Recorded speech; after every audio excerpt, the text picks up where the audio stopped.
화면 아니시면 찍어주세요.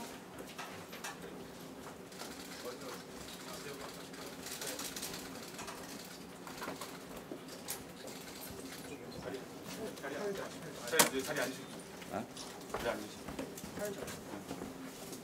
자리 앉고.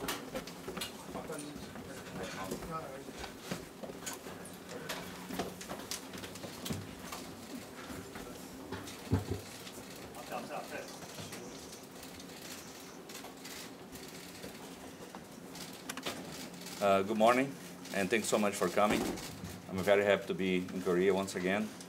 And I'm here, I'm going to present a summary of our findings in our project. So everything started when I was contacted by KNOC and to take a first look at the Yuliang Basin. And one thing that was important in this early phase was that I identify the potential of this basin to have important type of prospect or play in the basin. We call. Oh, yeah. Sorry about that. 와 관련해서 제가 발견한 사항들에 대해서 요약을 해서 정리해서 말씀드리도록 하겠습니다. 이 프로젝트와 관련해서 모든 것은요, 이제 KNOC, 그러니까 한국석유공사가 처음 접촉하기 시작하면서 이 프로세스가 진행이 되었습니다. 그래서 해당 분지를 보면서 이제 초기에 해야 했던 굉장히 중요한 사항 중에 하나가 이 분지에 이제 중요한 유형의 전망을 가질 수 있는 그 잠재력을 확인하는 것이었는데요. Thank you, and I'll respect my translator more now. So, and the characteristics of a basin to have this type of play that we call deep water stratigraphic play is the existence of a narrow shelf with lots of sand on it.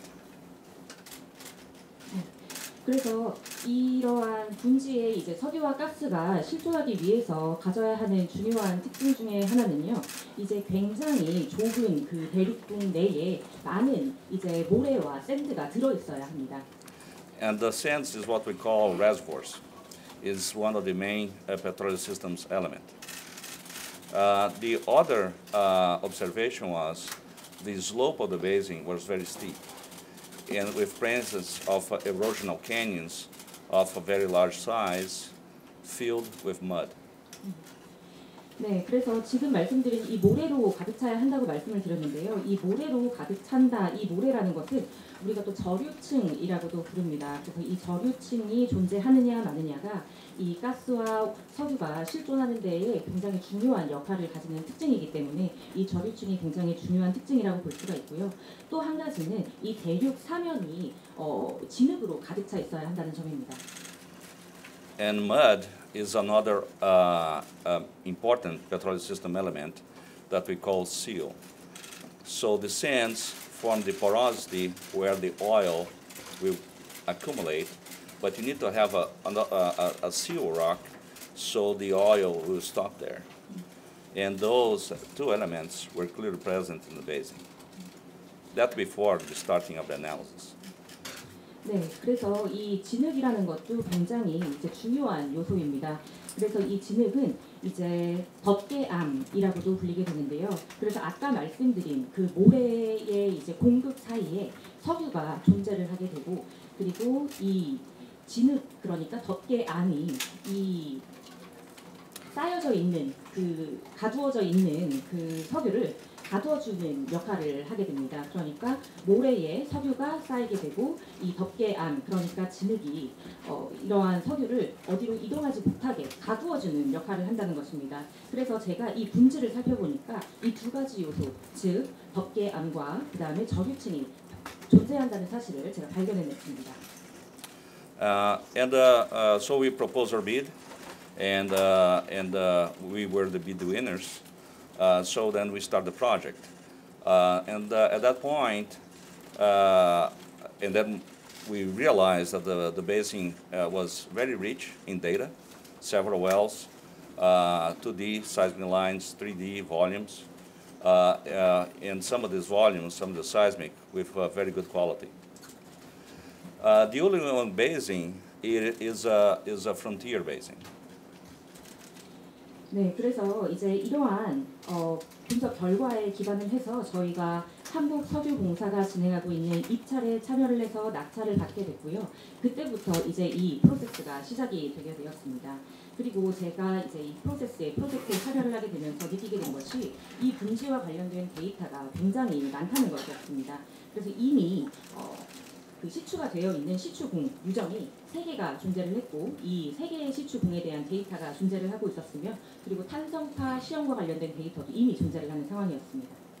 Frontier basin means we haven't found sizable economic hydrocarbons yet. So then has more risk, right, than bases that we already have economic accumulations of petroleum. 네, 그런데 이제 중요한 것은 우리가 이 분지에서 굉장히 큰 규모의, 상당한 규모의 경제성 있는 탄화 수소가 누적되어 있다는 사실을 아직 찾지 못했습니다. 그래서 이것은 즉 리스크를 의미할 수도 있는데요. So to do prospection for petroleum, you have two approaches. One is the geology. Is the geology favorable for accumulation, for the presence of the main petroleum elements to have economic accumulation of petroleum? You need to have reservoir, seal, source rock, and trap. So 4 elements. 네, 그리고 이제 석유가 실제로 매장이 되어 있는지 전망을 하기 위해서 이제 지질학적인 측면이 굉장히 중요합니다. 이 지질학적인 측면에서 봤을 때 석유와 가스의 존재를 암시해 줄 수 있는 4가지의 요소가 있는데요. 바로 기반암, 저류층, 덮개암, 그리고 트랩입니다. And the Uliang Basin has 2 advantages over other frontier basins. One, that for me is the most important, has already 3 wells there in deep water. 네, 그래서 저희가 분석을 진행했던 이 분지에는 다른 프론티어 지역에 대비해서 2가지의 이점, 장점이 존재했습니다. 첫 번째는 이미 시추가 되어 있는 시추공이 3개가 있었다는 것이고요. And the other one is the seismic quality. The seismic quality is actually better than several other similar basins around the world. 그리고 두 번째는 이제 탄성적인 품질입니다. 그래서 이 품질이 다른 분지에서 찾아낸 품질보다 더 좋았습니다. So right away, we broke the team in 2. Part of the team would go for mapping using the seismic and try to look for anomalies in the seismic that could represent potentially potential accumulations early on. We call them leads. So we went for identification of leads. 네, 그래서 이 이점에 이제 기반을 해서 저희가 팀을 꾸리게 되었습니다. 그래서 첫 번째 팀은 이제 매핑을 담당으로 하는 팀을 꾸렸는데요. 이 팀에서는 이제 석유와 가스가 실제로 매장되어 있을 가능성을 보여주는 어떤 어노멀리, 그러니까 이상 징후를 찾게 되는 그런 팀이었습니다. 이런 어노멀리, 그러니까 이상 징후를 저희가 리드라고 부릅니다. 이 리드에 기반을 해서 저희가 유망 구조를 도출하게 됩니다. And the other part of the team went to do what we call post-mortem, is the evaluation of why the 3 wells failed. 그 다음으로 다른 팀은요, 이제 기존에 있었던 3개의 유정, 그러니까 3개의 시추공을 평가를 하는 업무를 맡게 되었습니다. 그러니까 왜 이전에 시추가 되었던 3개의 유정이 실패했는지 그 실패 요인을 분석하고 평가하는 업무를 담당하게 되었습니다. And that's a very important step, because if we cannot explain why the wells failed, and then would increase a lot the risk. 그래서 이 두 번째 그 왜 실패했는지를 평가하고 분석하는 이 팀이 굉장히 중요한 역할을 하는데요. 왜냐하면 왜 기존에 존재하던 3개의 시추공이 실패했는지 그 이유를 찾고 분석하지 못한다면 이 프로젝트의 리스크가 증가한다는 것을 의미하기 때문입니다. The 3 wells are Jujak, Honge, and Banga. So, 그래서 이 세 개의 유정은 이제 하나는 주작. 세 개의 유정 중에 하나는 주작, 그 다음 두 번째는 홍게, 그 다음 세 번째는 방어입니다. That's the one that I have the hardest to pronunciate. And Jujak was drilled in 2D lines, seismic lines that had long space between them, no data in between. So the work was done in the 2D lines, and they found a structure, a trap, a dome. And they drilled it, and the well failed to find hydrocarbons. 네, 그래서 이 주작이라고 불리는 첫 번째 유정은요, 이제 일직선으로 시추가 되어 있습니다. 이 일직선으로 시추를 해 보니까 이제 우리가 트랩이라고 부르는 돔 구조의 돔 형상의 구조를 저희가 찾게 되었습니다. We have the advantage of 3D. So KNOC actually shot a 3D survey with the previous partner, covering that area after the well. 네, 그래서 이 유정을 기반으로 해서 이제 한국 석유 공사 측에서 이전 파트너랑 같이 해당 유전을 대상으로 해서 연구를 진행하게 되었습니다. In the 3D evaluation and mapping, the trap disappeared. There was not a dome there, was a continuous surface that would go towards the northwestern part of the basin. The trap was not present. 그런데 이제 이 첫 번째 유정을 대상으로 해서 3D 평가랑 매핑을 해보니까요, 우리가 예상했었던 그 트랩이 존재를 하지 않는다는 것을 밝혔습니다. 우리가 돔 모양으로, 돔 형상으로 생겼다고 이제 추측을 했던 그 트랩이 실존하지 않았던 것입니다. Honge was actually a geological success. 하지만 이제 홍게 유정, 두 번째 유정은요, 이제 논리적으로 봤을 때에는 이제 성공한 케이스라고 볼 수가 있습니다. There were trapped fluids there, and but was mostly CO2. 그래서 이 홍게 유정을 보니까요, 이제 실제로 어떤 액체가 차 있는 트랩이 존재를 했고, 그 다음에 덮개암도 존재한다는 것을 확인했습니다. But with small amounts of thermogenic gas also present.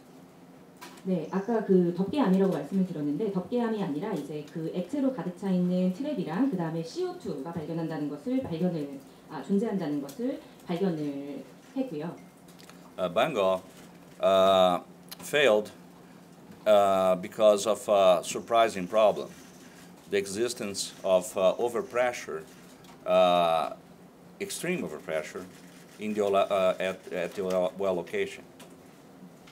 그 다음에 이제 세 번째 유정인 방어는 이제 실패한 케이스로 볼 수가 있습니다. 왜냐하면 좀 저희가 예상하지 못했던 문제가 있었기 때문인데요. 그것은 바로 이 유정 안에 엄청난 과도한 압력이 존재하기 때문입니다. So despite being a good prospect, the well never reached the target. 그래서 전망은 좋았으나 이 유정은 이제 우리의 타겟에는 도달을 하지 못했습니다. So with that, with the understanding of why the wells failed, we've moved on to start maturing the leads, some of them to prospect. 네, 그래서 이제 이 세 개의 유정을 대상으로 이제 연구를 해본 결과 저희가 왜 이 기존의 세 개의 유정이 실패를 했는지 그 실패 요인에 대해서 우리가 이해를 하게 되었고요. 여기에 기반을 해서 저희가 찾아낸 그 징후들, 리드에 기반을 해서 리드를 성숙시키는 과정을 거쳤고, 그리고 이 리드를 성숙시킨 결과로 이제 저희가 유망 구조를 도출하게 되었습니다. And mostly because we have the wells, we actually prove the existence of the four main elements of the petroleum systems in this basin. 그래서 이 유정을 대상으로 해서 저희가 그 석유가 존재하기 위해서 필요한 아까 말씀드린 네 개의 제요인이 존재하고 있음을 저희가 확인을 했고 입증을 했습니다. Jujak proved the existence of sizable reservoirs, actually even bigger than we thought. 전에 예상했던 것보다 더 규모가 있는 저류층의 존재를 저희가 찾아냈다는 것입니다. With very good rock properties for accumulating hydrocarbons. 그래서 이 말인즉슨 이제 탄화수소가 누적되고 쌓이기 위해서 필요한 그 암석의 속성들이 굉장히 양호한 상태로 드러났다는 말입니다. Hongi proved the other three. The existence of traps in the basin, the seal quality that can hold up to, if not more, than 400 meters of column of hydrocarbons in these traps, and more importantly, and that's the most important play element, is the existence of a marine source rock in the basin that was sampled by the well. 그런데 이제 홍게라고 불리는 그 유정에서는요, 이 네 가지 제요인 중에 세 가지가 확인이 되었습니다. 바로 이제 트랩이 첫 번째로 확인이 되었고요. 두 번째로는 덮개암의 품질이 이제 입증이 되었습니다. 이 덮개암, 홍게 유정의 덮개암은요, 약 400m의 기둥 형태로 이제 탄소를 저장할 수 있는 그런 품질을 갖추고 있었고요. 그리고 세 번째로 확인되었던 제 요인 중에 아마 가장 중요한 요인일 것 같은데 그것은 바로 기반암의 존재였습니다. So at that point, the team was very down into the prospecting of the basin, maturing several different leads into prospects. The element that was missing then was to find geophysical anomalies that actually could indicate the presence of hydrocarbons saturating those rocks. 네, 그래서 이 시점부터 해서 저희 팀이 이제 몇 가지의 리드를 기반으로 해서 유망 구조를 도출을 하게 되었고요. 그 다음에 여기에서 빠진 것이 지구 과학적인 어떤 이상 징후를 찾는 게 이제 누락이 되었는데 이 지구 과학적인 이상 징후를 통해서 이제 탄화수소의 양이 얼마나 있는지를 확인하는 이 지구 과학적인 과정이 누락이 되었습니다. And that's a more sophisticated geophysical analysis that we call quantitative seismic interpretation. 네, 그런데 이 지구 과학적인 이상 징후를 찾아내는 것은요, 아까 말씀드린 지질학적인 측면보다는 훨씬 더 복잡한 분석이 요구가 됩니다. 그래서 지진학을 이용하는 그런 분석 기법이 사용이 됩니다. And part of in the ActGeo team, we have one of the best in the world. His name is Mike Farrell. 네. 그래서 이제 저희 액트지오 팀 중에는요 관련해서 세계 최고의 전문가가 있습니다. 이름이 마크 페로라는 분인데요.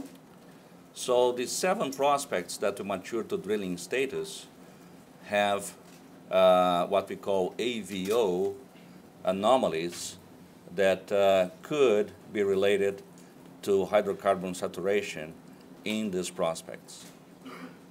네, 그래서 7개의 유망 구조를 도출했다고 아까 말씀드렸는데 이 7개의 유망 구조에 이제 탄화수소가 성숙할 수 있는 그런 어노멀리를 저희가 가지고 있다는 것을 저희가 발견했습니다. 이 어노멀리가 AVO 어노멀리라고 불리는 것인데요. And so then we could move to the last phase of the project, that it was to do the risking and volumetrics of each one of these prospects in ranking. 네, 그 다음으로 여기에서부터 이제 저희가 프로젝트의 마지막 단계로 이제 이동을 하게 되었습니다. 마지막 단계는 이제 리스크를 평가하고 각 유망 구조의 볼륨메트릭을 저희가 파악을 하는 단계입니다. And the main result of that work was that those 7 prospects could hold from 3.5 to 14 billion barrels of oil equivalent. 그래서 이렇게 해본 결과 7개의 유망 구조 내에 35억에서 140억 배럴에 해당하는 매장량이 있겠구나 하고 저희가 추정을 하게 되었습니다. On a risk basis.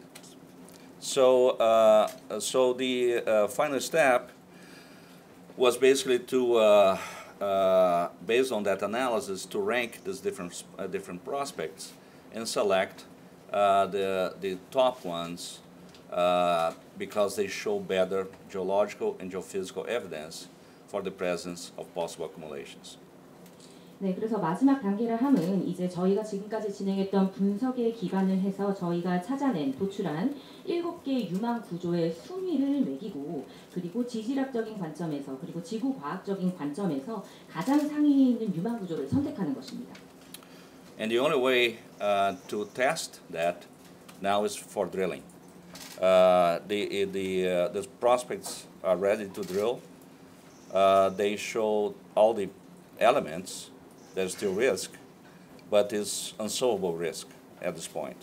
So the only way to unrisk it is by drilling.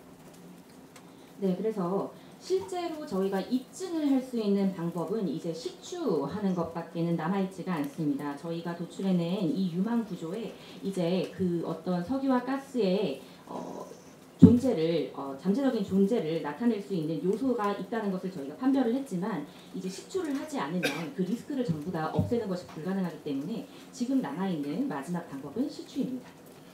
So to summarize, the Ulang Basin is highly prospective, has the presence of all the key main elements already tested in wells. The prospects identified show great potential for being trapped and potentially have hydrocarbon saturation on them. And not only that, these early results are already calling attention of important international oil companies. 네, 그래서 요약을 해서 말씀을 드리자면요. 이 프로젝트의 유망성은 상당히 높습니다.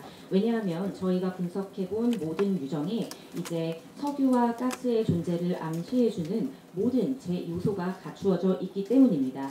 그래서 이 해당 유정에 이제 트랩이 존재할 수 있는 잠재력이 존재하고 있고 그리고 탄화수소가 누적되어 있을 잠재력이 있다는 뜻입니다. 그리고 거기에 더해서 이 유망성을 보고 이미 전 세계적인 석유 관련 회사들이 크게 주목을 하고 있는 상황이기도 합니다. Thank you very much. 감사합니다.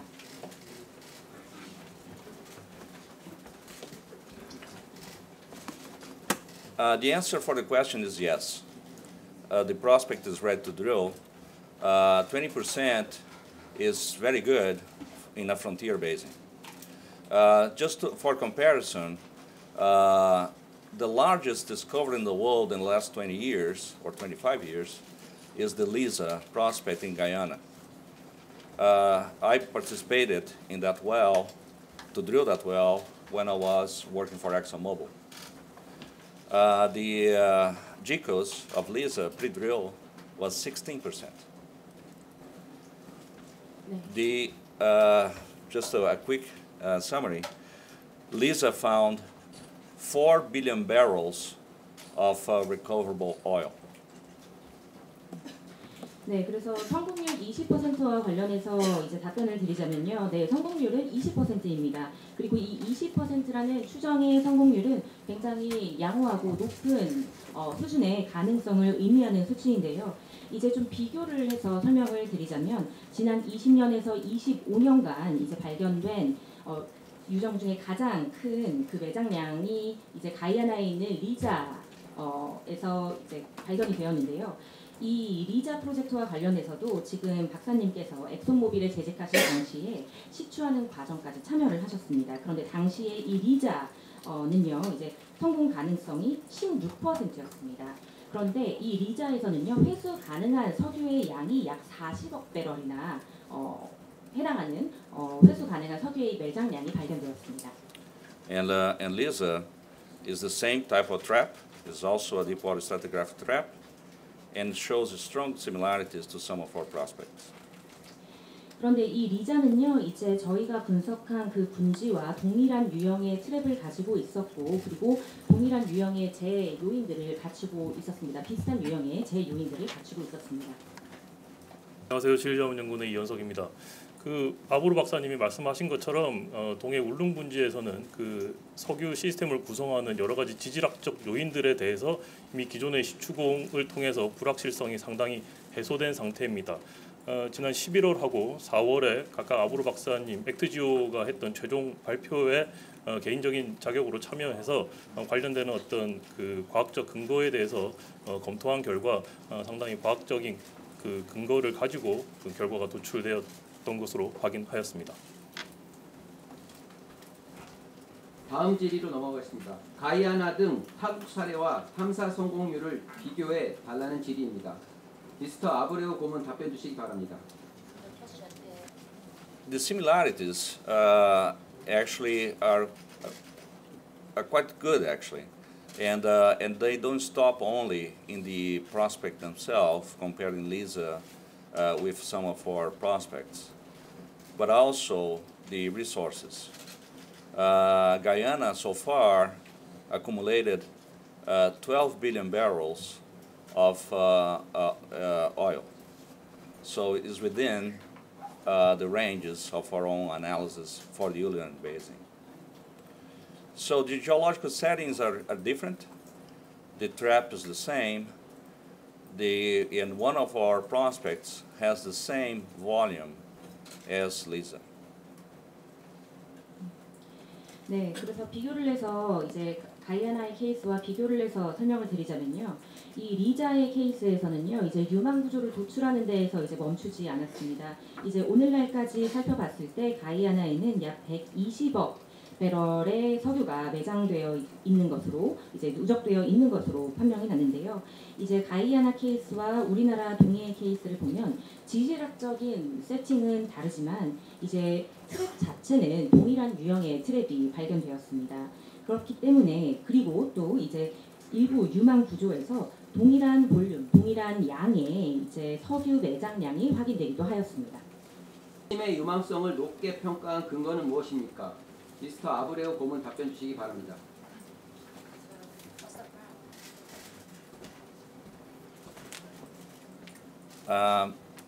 The answer is, don't get me wrong, is still risky, right? This is 20%, meaning there's 80% chance that it will not work. 네, 이제 제가 유망성을 이제 높게 판단을 했다고 여러분들께 말씀을 드렸는데요. 좀 오해하시면 안 될 부분이 이 20%의 성공 가능성이 있다는 말인즉슨 80%의 실패 가능성이 있다는 뜻입니다. If there was one prospect out there, I didn't want to drill it. 그래서 만약에 유망 구조를 저희가 딱 하나만 도출을 했다면 아마 시추에는 이제 시추까지는 진행을 하지 않았을 것입니다. Risking is a portfolio management tool. 네, 리스크를 분석하고 관리한다는 것은요, 이제 포트폴리오를 관리한다는 뜻으로 이해를 하시면 됩니다. What that means is, what 20% chance means is that if I have 5 that look like that one, I will find oil in one of them. 그래서 20%의 성공률이 진실로 가지는 의미에 대해서 설명을 드리면요. 만약에 저희가 5개의 유망 구조를 도출을 해서 이제 이 5개의 유망 구조를 대상으로 시추를 해본다면 하나의 유망 구조에서는 석유를 찾을 가능성이 있다라는 뜻입니다. So far we have 7, and we are in the phase 2 of the project, and we think we can find a few more until the end of phase 2. 그리고 지금까지는 이제 저희가 7개의 유망 구조를 도출을 했고요. 그리고 지금 저희가 해당 프로젝트, 본 프로젝트의 2단계에 있는 상황입니다. 그래서 아마 2단계가 마무리되는 즈음이 되면 몇 개의 더 많은 추가적인 유망 구조를 도출할 수도 있지 않을까 생각을 하고 있습니다. So, considering that we proved the existence of the 4 main petroleum systems elements, that we have 7 prospects that look alike, showing strong geophysical evidence, despite the fact that this is a frontier basin, believe me, somebody is going to drill it. 네, 그렇기 때문에 이제 요약을 해서 말씀을 드리면요. 저희가 이 어떤 석유 시스템이 존재를 하기 위해서 반드시 필요한 제요인들을 저희가 확인을 하고 입증을 했고 이에 기반을 해서 지금까지 7개의 유망 구조를 도출하였으며 이 7개의 유망 구조에서는 이제 석유가 존재할 수 있다라는 잠재력을 보여주는 어떤 지구 과학적인 증거를 보여주고 있습니다. 그래서 이 분지가 이제 프론티어 영역임에도 불구하고 저희가 그렇기 때문에 시추를 하는 것이 좋다라고 판단을 하는 것입니다. Thank you. 한국석유공사 곽원준 수석위원 답변 주시기 바랍니다. 네, 이미 처음 시작할 때 유망성 평가 경위에 대해서 말씀드릴 때 자세히 말씀드렸습니다만 21년 통해가스전 생산 종료에 따라서 제2의 가스전을 찾기 위해서 심해 지역에 탐사와 평가를 실시를 했고 23년 심해 종합평가를 위해서 4개의 업체를 경쟁 입찰로 입찰을 시행했고 기술과 가격 평가 결과에 따라서 액토지오사를 공정하게 선정을 하였습니다. 미스터 아브레우 고문의 개인 주택이 맞는지에 대한 질의입니다. 미스터 아브레우 고문 답변 주시기 바랍니다. The answer is yes. The design of the Actigeo is to be a new breed of consulting companies. 네. 답을 드리자면요. 네, 맞습니다. 이 액트지오의 주소지로 나와 있는 곳이 저의 자택이 맞습니다. 액트지오는요. 이제 어떤 컨설팅 업체로서 이제 컨설턴트의 어떤 기반이 되는 그런 곳입니다. Adapted for the new world, where the petroleum resources are getting less and less, the prices are getting more challenging, and companies all over the world are decreasing their staff. 이제 전 세계적으로 봤을 때 석유의 매장량, 남아있는 매장량이 줄어들게 되면서 석유의 가격 결정이 점점 더 어려워지고 가격이 높아지고 있는 상황에서 전 세계 석유 관련 회사들이 이제 인력 감축을 하고 있는 추세입니다. The fact that the big companies are decreasing staff means there's a lot of really good talent out there around the world. 이렇게 거대한 전 세계 석유 회사에서 인원 감축을 하고 있다는 뜻은요. 이 큰 회사에 속해 있지 않더라도 이 회사들 내부에 이제 좋은 훌륭한 인재들이 존재하고 있다는 뜻입니다. The only thing that we need to do our job is computers, software, and a camera. 그래서 저희가 업무를 볼 때 이제 반드시 필요한 요소들에는요. 이제 컴퓨터와 소프트웨어, 카메라밖에 없습니다.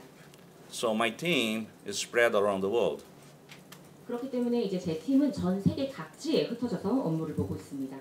I have high-end geophysicists that work in New Zealand. 그래서 저희가 보유하고 있는 이제 지구과학 전문가 중에 한 분은 이제 뉴질랜드에 거주를 하면서 업무를 보고 계시고요. My seismic processing group is in Brazil. 지진파를 프로세싱하고 가공하는 그런 그룹은요. 브라질에 기반을 두고 있습니다. My geochemist is in Mexico. 그리고 이제 지구화학과 관련된 업무를 보고 계시는 분은 멕시코에 계십니다. My reservoir modeling lives in Switzerland. 그리고 저류층을 모델링 하시는 분은 스위스에 기반을 두고 계십니다. And a few of us actually live in Houston.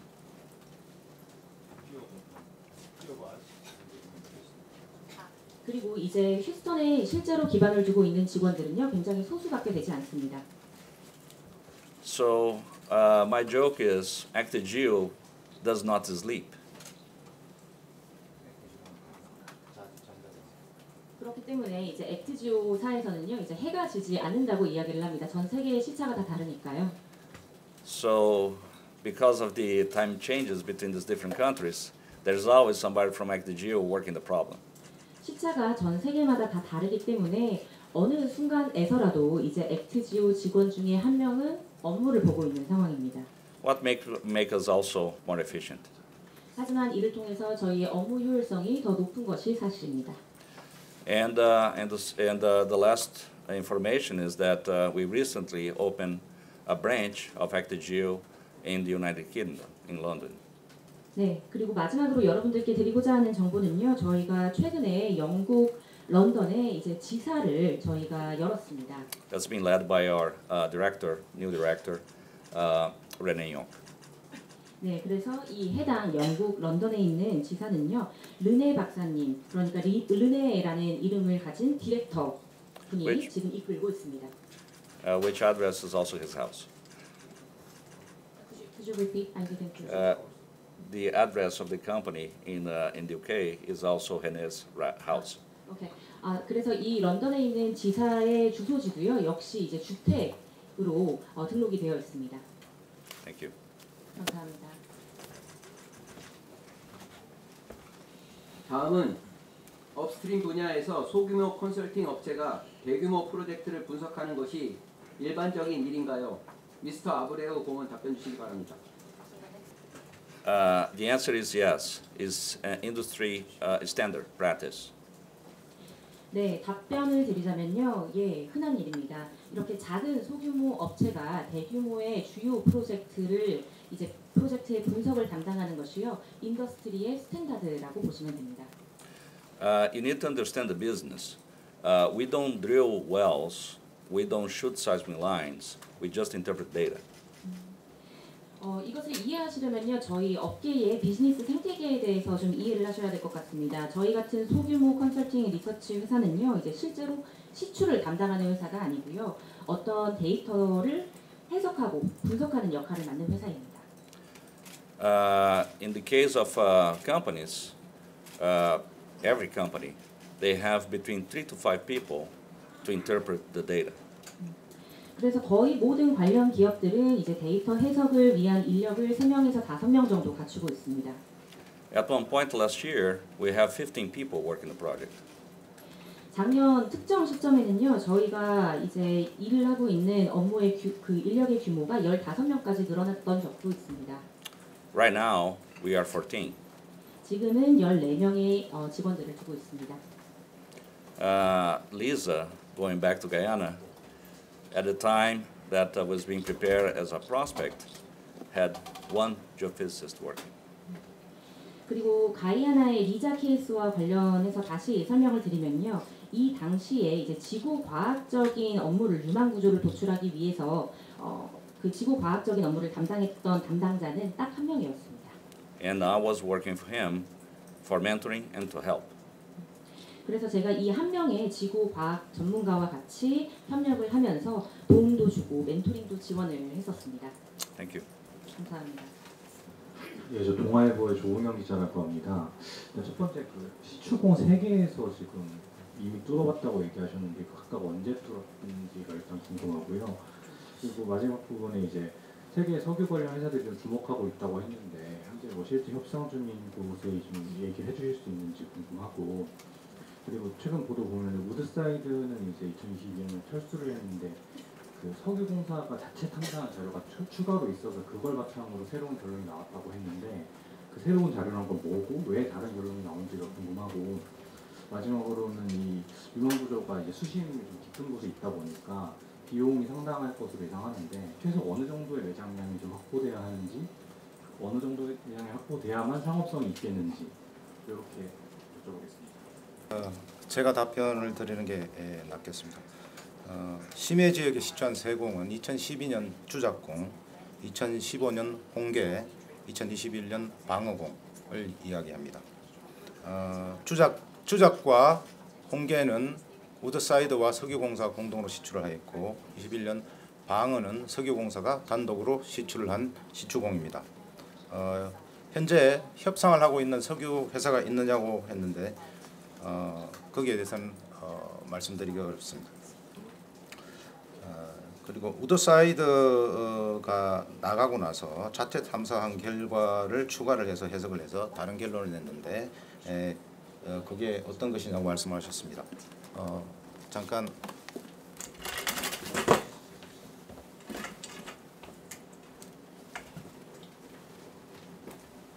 심해 3개 광구가 있는데요.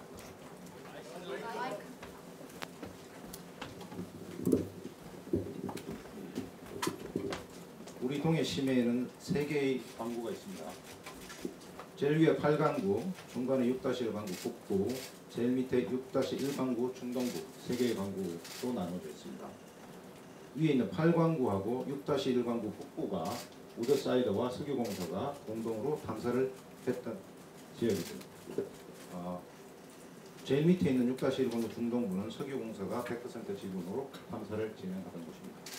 우드사이드사는 2007년에 동해 심해에 아무런 탐사가 없던 시절에 처음으로 들어와서 약 10년간 2D 광약 탐사부터 시작을 해서 주작공, 홍계공을 시추하고 약 500제곱킬로미터의 소규모 3D 탐사를 실시를 했습니다. 그 결과 아구르 박사님 말씀하신 대로 저류층을 확인하였고 근원함이 있다는 사실을 확인하였고 동해 심해에서 석유가 가스가 생성되어 있다는 사실을 확인을 했습니다. 그 유망성을 확인하고 나서 10년간의 탐사 기간이 끝났으면 일반적으로 석유를 발견하지 못하면 석유 회사들은 떠나는 게 일반적인데 다시 한번 10년간의 탐사권을 시도를 했습니다. 2009년부터. 근데 2021년 그래서 여기 이 지역에 약 과거 500제곱킬로미터 했던 4배 규모가 되는 2000제곱킬로미터의 대규모 3D 탐사를 실시를 했습니다. 2021년 3월부터 5월까지 탐사를 했고요. 2021년 12월 말까지 전산 처리를 실시했고 2022년 1월부터 해석에 들어갔습니다. 그런데 2022년 3월에 이미 이 광고에서 철수하겠다는 의사를 통보했습니다. 그러니까 이 3D를 대규모 3D를 해놓고 충분한 평가를 하지 못하고 이미 철수를 하겠다는 의사를 통보를 했는데요. 그 배경을 보면은 BHT사와 이미 그 합병 논의가 지속되고 있었던 것으로 이해를 되고요. 공식적으로는 2022년 6월에 BHT사를 합병하였고 22년 7월에 저희들이 공식 철수 의사 서신을 받았습니다. 그리고 법적으로는 23년 1월에 완전히 이 광고에서 철수됐습니다. 이분들이 철수하고 난 이후에 22년에 저희들이 갖고 있던 지역에 대규모 3D를 실시를 했습니다. 그래서 과거에 이 천해 지역, 대륙궁 지역에서 우리가 탐사해 놓았던 자료하고 우드사이드가 탐사해 놓았던 심해 지역 자료하고 이 지역은 대륙 사면 지역인데요. 대륙 사면 지역의 3D가 완성이 됨으로써 울릉군지 전체를 3D로 볼 수 있는 탐사 자료의 기반이 마련이 됐습니다. 이 자료를 액터지오사에서 해석을 했고 대규모 유망 구조를 이 세 개 광고에 걸쳐 있는 유망 구조를 발견하게 된 것입니다. 다음은 이제 최소 상업적 경제성이 있는 매장량이 어느 정도 되느냐라고 말씀하셨는데요. 이건 뭐 유가하고 그다음에 시추 비용, 뭐 그다음에 생산 시설 건설 비용 뭐 이런 거에 따라서 약간씩 달라집니다만은 저희들 생각으로는 1TCF 정도의 정도의 가스만 발견돼도 충분히 개발 가능하다 이렇게 판단을 하고 있습니다. 단위를 다시 한 번만. TCF 1조 입방피트입니다. 조승규 윤현입니다. 먼저 석유공사 측에 여쭤보겠습니다. 심층 분석을 한 개 업체에만 혹시 의뢰를 한 것인지 아까 뭐 4개 업체가 입찰을 했다고 하는데 혹시 복수의 어떤 전문 기관에게 이런 데이터에 대해서 혹시 의뢰를 해서 결과를 받은 건 없는지 혹시 안 했다면 안 한 이유가 뭔지도 궁금하거든요. 그거 여쭤보고요. 액트 지오사에 물어보면은 그 여러 이제 프로젝트에 참여했다라는 내용을 저희가 듣긴 했는데 그 프로젝트에서 각각 어떤 역할을 했는지에 대해서 설명을 좀 부탁드립니다. 두 번째로 이제 질문을 드리면 이제 탐사 시추를 해야 하는데 혹시 동해에서 특정 지역을 어떻게 시추를 해야 할 지역을 우선순위로 혹시 선정하거나 특정한 게 있는지 있다면 어떤 지역에 그 시추를 하는 게 지금 우선적으로 하는 걸 제안을 했는지 설명 부탁드립니다. 우선 평가를 복수의 업체에 의뢰하지 않았냐는 말씀하셨는데 석유업계에서는 그런 경우는 거의 없습니다. 보통 이제 자기 석유회사의 자기 기술 인력들만으로 평가를 하고 하는 경우 일반적으로는 자기 기술력으로 평가를 합니다. 근데 이제 저희들처럼 이제 동해 심해 지역에 경험이 많지 않기 때문에 심해 지역의 최고 기술 전문 업체인 액터지오를 찾아서 기술 의뢰를 맡겼던 것이고요. 여러 업체에 맡기지 않는 이유는 그 기밀 유지 때문입니다. 저희들이 갖고 있는 광구에 유망성이 석유가 있는 건데 이거 자체가 그 회사의 자산이잖아요. 이런 것들이 여러 업체에 새어 나가면 결국은 뭐 다른 데 업체에 새어 나간다 그러면은 저희들이 이걸 못하게 될 가능성도 있기 때문에 그런 거고요. 액터지오 대답은 좀 이따 하고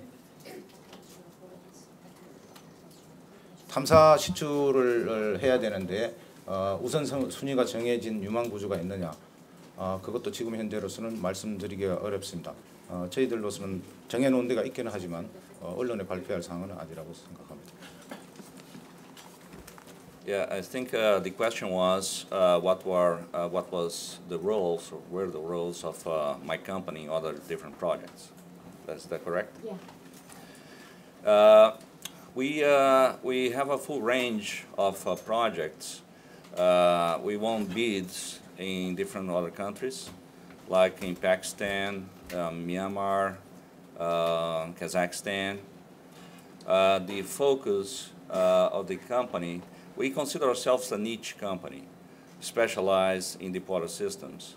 So, so a lot of the projects is to evaluate the prospectivity of deep water settings or basins around the world, and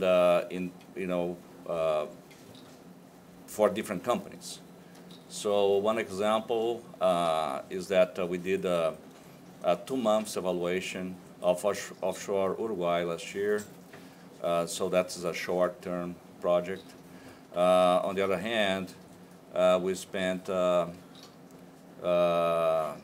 basically almost a year evaluating the potential for offshore Myanmar. So it varies, but tends to have normally a focus on deep water settings. 네, 그래서 첫 번째 저희가 기타 다른 프로젝트에서 저희 액트지오사가 어떠한 역할을 맡았는지 질문을 주셨는데요. 그에 대한 답변을 드리자면 저희 액트지오사는 사실 아주 다양한 국가에서 여러 프로젝트에 참여를 한 이력이 있습니다. 이를테면 파키스탄, 미얀마, 카자흐스탄에서 여러 심해 관련 프로젝트에 참여를 했는데요.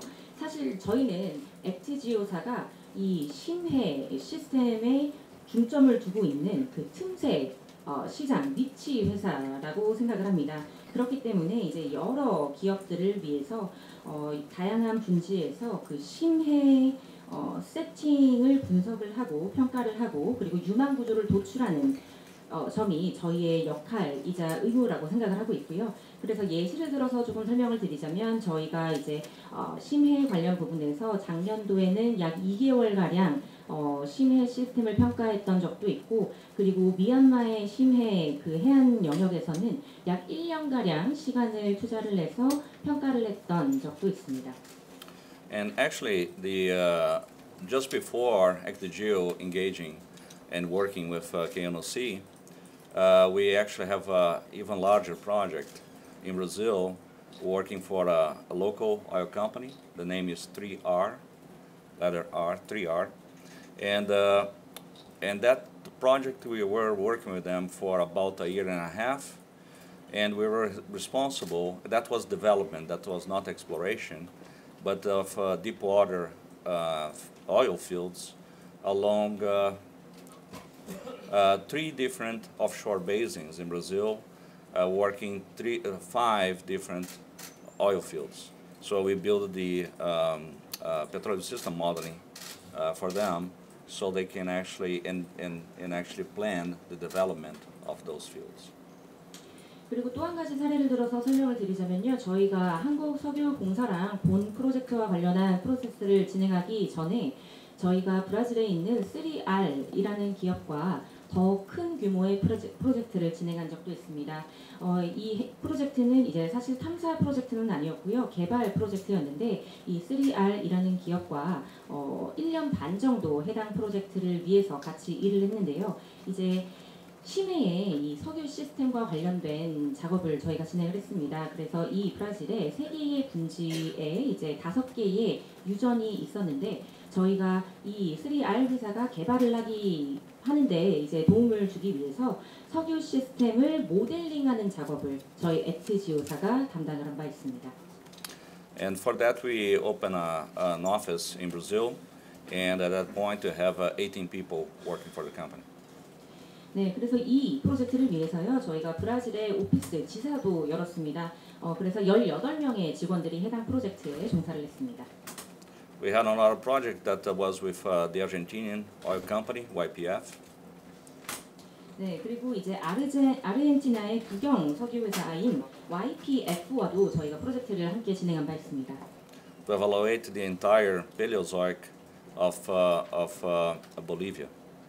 그리고 볼리비아와도 이제 평가 프로젝트를 같이 진행한 바가 있습니다. That project took us 4 years to complete. 4 years. 4. 그리고 이 프로젝트는 약 4년간 진행된 바 있습니다. Thank you. 감사합니다. 제가 잘 몰라서 여쭤보는데요. 다른 나라도 시추 성공이 아닌 매장 가능성만 가지고 대통령이 직접 발표한 경우가 있는지요? 그리고 이번처럼 민간 사업이 아닌 정부 주도 사업의 매장 가능성을 발표할 때 통상적으로 프로젝트를 직접 진행하는 공기업이 발표를 하는지 아니면 정부가 발표하는지도 궁금합니다. 그리고 아울러서 서공사 측에 하나 여쭤보는 시추 순서에 대해서 아까 여쭤봤는데 어디를 먼저 할지는 아직 정했지만 발표는 할 수 없다고 말씀하시는데 저희가 그러면 가장 처음 시추를 시도하는 곳이 가장 높은 곳으로 이해를 하면 되는지도 여쭤봅니다. Yes. It's common for government to announce potential for different areas within their countries. Sometimes it would be for local national agencies. Sometimes it would be the local national company, and not rarely by ministers or the president themselves. And the examples I can think of, most recent ones, was Obama talking about exploration in the east coast of the U.S., if I'm not wrong.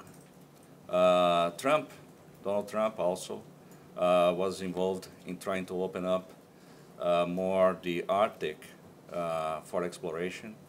George Bush did the same. So it's not uncommon.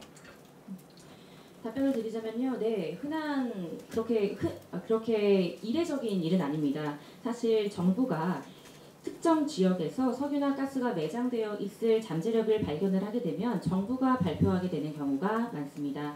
이제 가끔은 이제 어떤 공기업이 발표를 하는 경우도 있지만요, 장관이나 그다음에 대통령이 발표를 하는 경우도 굉장히 흔합니다. 최근에 예시를 하나 들어드리면요, 이제 오바마 대통령도 이제 서부 이스트 코스트 쪽에서 탐사와 관련된 발표를 직접 한 바 있고요. 그리고 트럼프 대통령도 북지방 탐사와 관련된 발표를 직접 한 바 있고, 부시 대통령도 마찬가지입니다.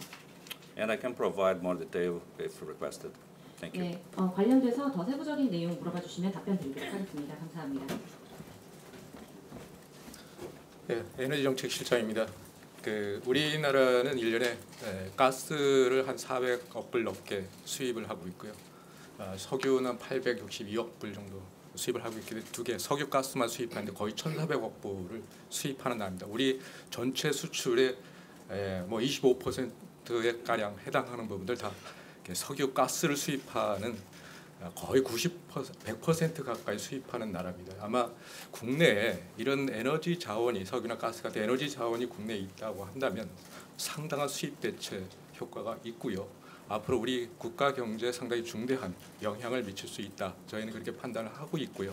그런 차원에서 국민 경제에 미치는 영향, 그리고 앞으로 이게 가능성이 있다고 일단 전문적으로 판단이 됐기 때문에 이를 통해서 구체적으로 아마 본격적인 시추를 들어가려면 상당한 예산도 필요하고 또 제도 개선도 필요한 부분이라서 이 정도 중요한 사안은 국민들께 알리고 어떤 사업을 진행하는 게 좋겠다, 이런 판단을 정부는 하고 있습니다. 네.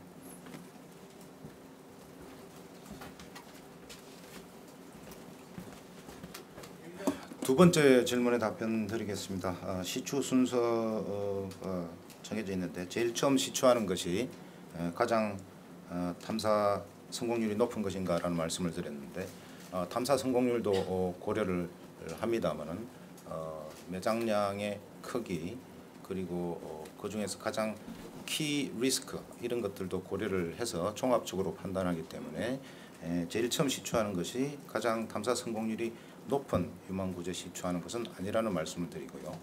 현재 탐사 성공률이라는 것은 지금까지 이용 가능한 획득한 탐사 자료를 기반으로 평가를 한 것이고, 나중에 추후에 탐사 시추를 통해서 추가 정보가 얻어지면 이 탐사 성공률은 이 자료에 기반해서 재분석을 통해서 다시 바꿔질 수 있다는 말씀을 드리겠습니다.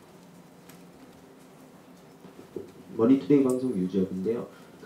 최소 35억 배럴에서 최대 140억 배럴이라고 하셨는데 격차가 상당히 커요. 그래가지고 왜 이렇게까지 격차가 큰 건지 궁금하고, 그리고 석유와 가스의 비중이 25%에서 75%라고 했는데 그게 만약에 매장량과 상관없이 그 비율은 동일한 건지 여쭤보고 싶습니다.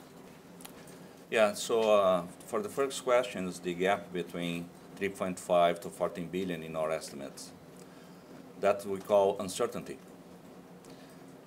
That's, remember, there's no hydrocarbon accumulation out there so far, and several wells already drilled.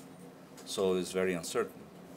And so then we have to consider changes in rock quality, how strong is the source rock, how much hydrocarbons actually being available to be trapped. So when you say 14 billion, meaning we have enough trapped porosity that could potentially hold that. But that would be an extreme case. When we say 3.5, you say, well, what if some of the traps are actually not, these properties are not actually properly trapped, right? So we don't know. That's the level of the unresolvable uncertainty, that the only way to know is to go and drill one. After, sorry, yes. 네, 첫 번째 질문, 이 35억 배럴과 140억 배럴 그 추정되는 매장량의 갭이 상당히 큰데 왜 이렇게 큰 갭이 있는지에 대한 질문이었습니다. 이 첫 번째 질문에 대해서 답변을 드리자면요, 이제 불확실성이 아직 존재하기 때문입니다. 지금까지 기존에 위치하고 있는 그 유정에서 저희가 탄화수소가 누적되어 있는 것을 찾지 못했기 때문에 불확실성이 아직까지 존재를 하는 것이고요. 그리고 또 저희가 이 추정되는 매장량을 판단을 할 때 암석 품질에서의 변화도 저희가 고려를 했습니다. 그래서 이 기반암이 얼마나 튼튼하고 강력한지, 그리고 얼만큼의 탄화수소가 트랩되어 있을 수 있는지 같은 요소들을 저희가 고려를 해서 이 추정 매장량을 저희가 판단을 하게 된 것입니다. 그래서 140억 배럴이라고 하면 이제 이 암석 내에 충분한 공극이 있어서 이 공극 사이에 충분한 양의 석유와 가스가 담겨 있을 가능성이 있다라는 것을 의미하는 가장 높은 최대 수치라고 보시면 됩니다. 그런데 중요한 것은요, 지금 이 상황에서 저희가 완전하게 해결할 수 없는 불확실성이 존재를 하기 때문에 이와 같은 갭이 발생하는 것이고요. 이 갭을 줄이기 위한 유일한 방법은 지금은 시추를 하는 것뿐입니다. And could you repeat the second question? Sure. So you mentioned that the ratio between oil and gas. Okay, thank you. We in our estimates we put a ratio as a most likely will be gas with some liquids. So then to make our calculations, we put that proportion. But in fact, this is also uncertain. Our petroleum system modeling indicates that today the basin is producing and expelling from the source rock gas, condensate, and also oil. So there is a possibility for an oil case as well. We don't put a high probability for that. We are being conservative in our analysis. In the shelf and in Honge, what got was gas. So we went with that as our most likely. But Honge was not in the best position, the basin, to receive the load that's being produced by the main source rock in the basin that's in the deposit center. Honge is in what we call in a migration shadow, is not actually being fed by that deposit center source rock. So in fact, we don't know. We put the most likely of gas with some liquids. But the well might show something different. 네, 두 번째 질문에 대해서 답을 드리도록 하겠습니다. 두 번째 질문은 이제 그 석유와 가스의 매장량의 비율과 관련된 질문이었는데요. 매장량과 관계없이 이 비율이 동일하게 유지되느냐 질문을 해주셨습니다. 이와 관련해서 답변을 드리자면요. 저희가 이제 추정을 할 때 석유와 가스의 비율을 가장 그럴 확률이 높은 비율을 저희가 도출을 한 것입니다. 그래서 계산을 한 뒤에 가장 가능성이 높은 비율을 도출한 것이다 라고 생각을 하면 되고요. 그런데 여기에서도 또다시 아직 저희가 완전하게 시추를 해본 것은 아니기 때문에 여전히 불확실성은 존재합니다. 저희가 이 석유와 관련된 시스템을 모델링을 할 때요. 이제 이 기반암에 존재하고 있는 이 분지에 존재하는 기반암에서 가스와 컨덴세이트 그리고 석유가 분출될 수 있는 가능성 이 세 가지가 분출될 수 있는 가능성을 모두 고려하게 됩니다. 이것을 고려해서 저희가 보수적으로 계산을 해서 이 비율을 도출을 한 것이고요.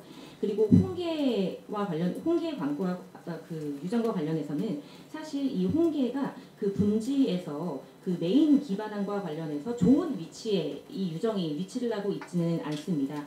그렇기 때문에 이제 결론적으로 말씀을 드리면 저희가 존재하고 있는 액체를 판단을 해서 가스와 석유의 비율을 도출한 것이지만 아직 불확실성이 상존하기 때문에 정확한 비율은 확답드릴 수가 없다입니다. Thank you. 제가 잠시 부연 말씀을 좀 드리겠습니다. 여기서 기반암이라고 말씀하신 것은 저류암을 의미하고요. 그리고 지구과학은 지구 물리학적인 것을 의미합니다. 그리고 저희는 매장량이라고 탐사 단계에서는 쓰지 않고 탐사 자원량이라고 합니다. 그리고 확률론적 탐사 자원량이기 때문에 정확한 범위를 알 수 없어서 확률론적 방법을 쓰기 때문에 이러한 레인지가 벌어지게 되겠습니다. 그리고 가스는 지하에 있기 때문에 고도의 압력으로 있어서 그 안에 이제 초경질류가 달려있게 됩니다. 그래서 땅 위로 나오게 되면 분리돼서 초경질류가 되는 그런 형식이기 때문에 각 구조마다 그 위치가 달라서 심도가 다르기 때문에 정확한 그 배율을 계산할 수 없습니다. 그래서 계략적으로 전체를 봤을 때 75에서 25로 한 것입니다. 예, 말씀 주십시오. 저 머니투데이 조교이라고 합니다. 지금까지 말씀 들어보면 결과적으로 한국석유공사가 지금까지 3번 10에 시추한 것 중에서 한 곳 홍게 유정 관련해서 가능성을 발견한 것으로 보이는데요. 지금까지 보면 석유공사가 2D, 3D 한 자료를 바탕으로 액트지오가 분석한 것으로도 들리는데 실제로 액트지오는 그 현장을 갔다거나 뭐 지진파를 따로 어떤 측정했다거나 했는지가 궁금하고요. 두 번째로 이 같은 자료를 가지고 다른 분석회사가 분석했을 때 동일한 가능성이 나올 거라고 보시는지 액트지오랑 한국석유공사한테 동일하게 질문 드리겠습니다.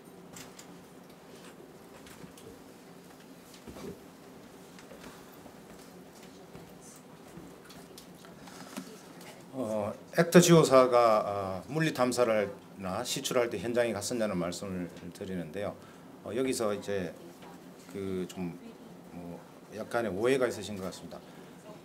네. 물리 탐사는 그 탐사를 할 때가 따로 있지 않습니까? 보통 1개월 한 3개월 정도 탐사를 하는데 이분들은 평가를 2월에서 12월까지 했거든요. 그리고 물리 탐사라는 거는 그냥 자료 취득 작업이라서 이 자료 분석하시는 분들이 현장에 가실 이유가 아무런 이유가 없습니다. 그건 아무런 의미가 없는 얘기고요. 네, 그 유망성 평가는 컴퓨터에서 소프트웨어를 이용해서 기존의 한 물리 탐사 자료와 시추 자료를 분석하는 작업이라고 보시면 되고요. 액트지오와 같은 이런 유망성 기술 평가 회사는 그런 작업만 합니다. 물리 탐사나 시추는 석유 회사가 하는 일이고요. 그래서 질문들을 하실 때 액트지오와 같이 작은 회사가 이렇게 큰 프로젝트를 맡을 수 있냐고 얘기를 하시는데 이 큰 프로젝트 자체는 석유 회사가 전체를 관장하는 것이고 그중에 자료 해석을 하는 부분은 컨설팅 회사에 저희들이 따로 맡긴 것입니다. 네. 다음 질문 받겠습니다. 예. 다른 회사가 분석을 해도 똑같은 결과가 나오겠냐? 자료 해석의 문제는 그 사람마다 다 다를 수가 있습니다. 근데 뭐 그분이 얼마만큼의 능력을 가지고 있느냐, 그런 문제일 수도 있고요.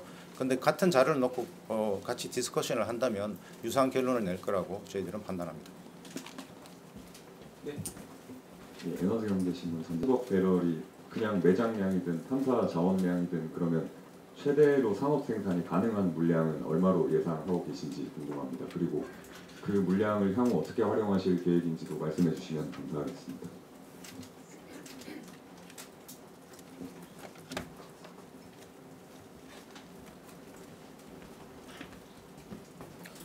140억 배럴의 의미는요. 시추 전에 물리탐사 자료를 해석해서 여기에 최대한 구종 가능할 수 있는 그 석유의 크기를 이야기하는 것이고요. 이건 시추를 통해서만 확인할 수 있습니다. 그 안에 얼마가 들어가 있는지.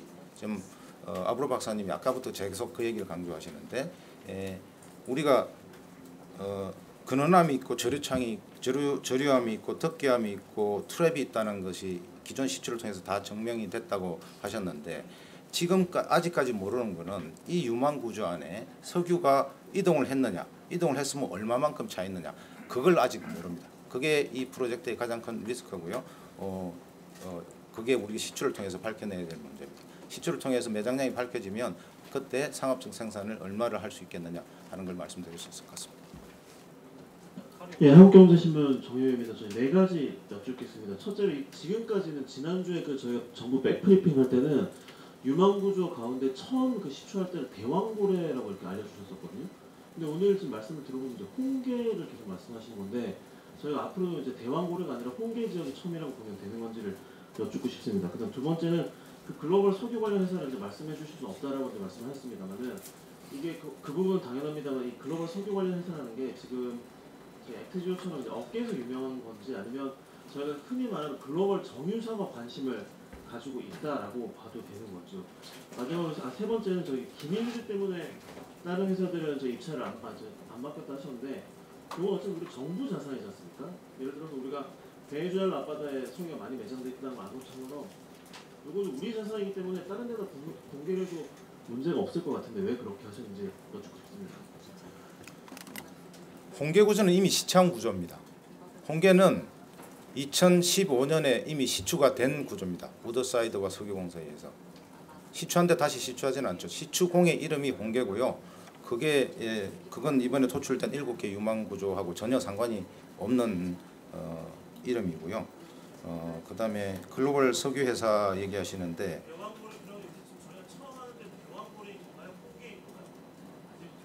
홍계는 유망 구조 이름이 아니라고 말씀드렸습니다.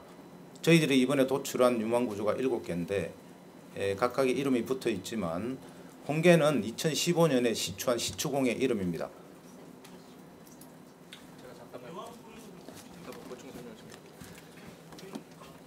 약간 혼선이 있는 것 같아서 제가 간략하게 좀 클리어 정리가 좀 필요한 것 같아 보입니다. 홍계 구조, 주적 구조가 갑자기 나오니까 좀 혼동이 되실 것 같아 그랬는데 홍계하고 주작 구조는 10년대에 석유공사하고 가스공사가 시추한 구조입니다. 그래서 당시에 이번에 우리가 제시한 유망 구조는 홍계 구조와 주작 구조와는 전혀 상관이 없는 새로운 유망 구조 7개를 발견하신 겁니다. 그러니까 홍계 주작 구조는 어떻게 활용이 됐냐? 일단 홍계에서는 일정 정도 가스 가능성이 거의 많지 않다라고는 결론을 이번에 새로 밝혔고요. 그 다음에 주작 구조에서는 일정 정도 가스가 나올 수 있다, 징후가 있다라고 얘기를 하지만 CO2라든지 이런 부분에서 경제성 부분에 조금 리스크가 있다 이렇게 좀 이번에 발견을 확실하게 했고요. 이번에 그러한 노하우 그다음에 이번에 발견 실패했던 원인 이런 것들을 이번에 엄밀하게 다시 분석을 해서 그대로 그 노하우들이 이번에 7개 유망 구조를 찾는 데 도움이 됐다는 거고요. 실제 우리가 홍계 주작 구조에 시추를 하면서 재질이라든가 지질학적 요인이라든가 이런 다양한 요인들을 분석할 수 있는 그런 데이터를 갖고 인근 지역에 있는 그 밑에 있는 다른 유망 구조를 찾는 데 상당히 도움이 됐다라는 차원에서 지금 정리해서 좀 말씀드릴 수 있겠습니다.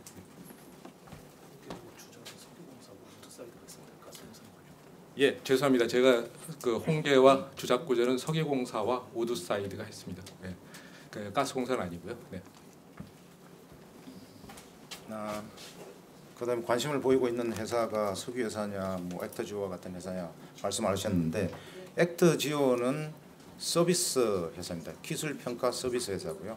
이런 서비스 회사는 석유 개발 탐사에 참여하지 않습니다. 저희들이 말씀하는 석유 회사는 여러분들이 이름을 들으면 다 아실 수 있는 그런 큰 규모의 석유 회사들 말씀드리는 겁니다. 그리고 왜 정부 자산인데 여러 군데 주지 않느냐? 좀 답변할게요. 그 어느 석유회사도 이런 평가를 여러 군데 맡기는 경우는 없고요. 보통 자기 회사 기술진들로 평가를 하고 그거 자체로 진행을 합니다. 절대 외부에 누출시키지 않습니다. 그 자료를 다른 데 자꾸 돌린다는 것은 기밀이 새어나간다는 것이기 때문에 그런 일은 없습니다. 그런 일은 없을 겁니다. 예, 시간이 많이 돼서 한 개만 더 받도록 하겠습니다. 예. 저 한국일보 나주혜 기자입니다. 그 국내 검증단한테도 자문 분석을 좀 해서 교차 검증을 하신 걸로 알고 있는데 거기서도 액트지오사랑 같은 결과가 나온 건지, 그리고 그를 통해서 아무튼 사업성은 아직 검증이 안 돼 있는 건데 시추를 해야겠다고 그래도 결심하는 이제 정부나 이제 석유공사 결정의 과정이 있었을 텐데 어떤 좀 토론 과정이 있었는지 궁금합니다.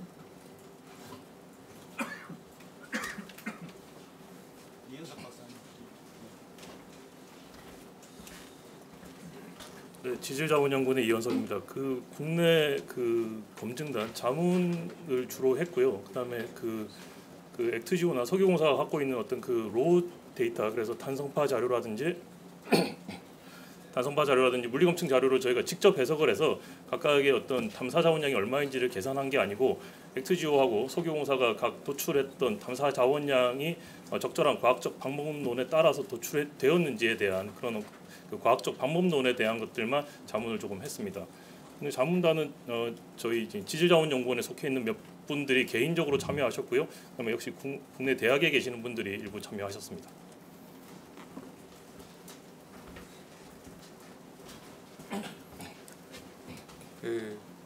일단 대규모 프로젝트이기 때문에 엄밀한 검증, 크로스 체크가 필요하다고 정부는 생각하고 있었고요. 그래서 일단 국내 자문단을 구성을 해서 국내 자문단으로부터 이번에 액트지오가 분석한 방법, 툴 이런 것들이 적절했는지, 유효했는지 이런 부분에 대해서 검증이 필요하다는 생각을 정부도 하고 있었고요. 그런 차원에서 석유공사가 국내 검증단을 운영하고 있었고, 그런 것들 국내 검증단에서 검증했던 결과들을 정부와 같이 일단 태스크포스 회의를 통해서 일정 정도 같이 의견 수렴을 했습니다. 그런 의견 수렴한 결과 액트지오의 분석 방법은 적절했다. 그리고 매장 탐사 자원량에 대해서는 이분들이 분석하기는 당장 평가하기는 어렵지만 확인하기 어려운 부분이 있지만 시추는 할 필요성이 있다라는 그런 결론을 냈습니다. 그래서 제가 그 결과를 토대로 해서 정부에서 또 본격적인 시추가 이제 필요하다라는 정책적 판단을 할 수 있는 근거가 됐다는 말씀드리겠습니다. 네, 장시간 고생하셨습니다. 마이크 보고 있어.